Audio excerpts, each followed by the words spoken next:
Hey guys, Tony here. I just wanted to update you guys on what my positions were and what I sold. So today I did sell. I think I sold my AMC puts.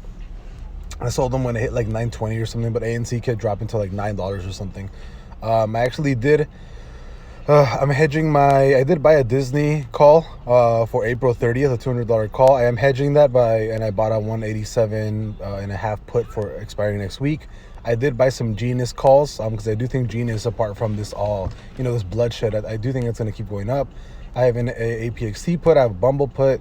The Disney call you see there, the Riot call was probably a mistake on my part, but I'm still going to be holding because hopefully Riot does rebound, because I do think that Riot should definitely be a lot higher compared to where Bitcoin is right now. Bitcoin is basically relatively close to all-time highs, and Riot isn't, right? So it's kind of weird that Riot hasn't bounced back. So I do think Riot is still a pretty good chance that it's going to bounce all the way back to like 70 if Bitcoin crosses that $60 mark. Neo, I have that $42 put. I bought two puts expiring for April 30th. I still think Neo's going to go a lot further down. Roblox what is it? Roblox. I still think Roblox is going all the way down to $60.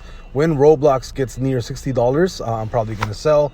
Funko, I have these for November 19th, which are these calls that I basically bought, and then also I have a bunch of long dated calls that I bought for Laser, Delta, Neo, PLTR, and UWMC.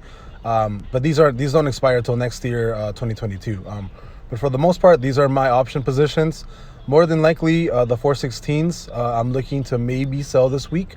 But other than that, I'm not really looking at getting rid of them anytime soon. Sorry, I just ate a sandwich. And I'm like burping and stuff. But anyways, this is basically it right now. As of right now, I don't think I would feel comfortable buying any more puts. I do think there might be some sort of rebound depending on where certain prices go. I'm still relatively bearish on everything, so I have to do a TA on a couple of stocks, and then we'll see. But also down about $18,000 on RKT, down about $2,500 on AI, and on PLTR down about $2K. So we'll see what happens later this week, and we'll kind of go from there. See you later.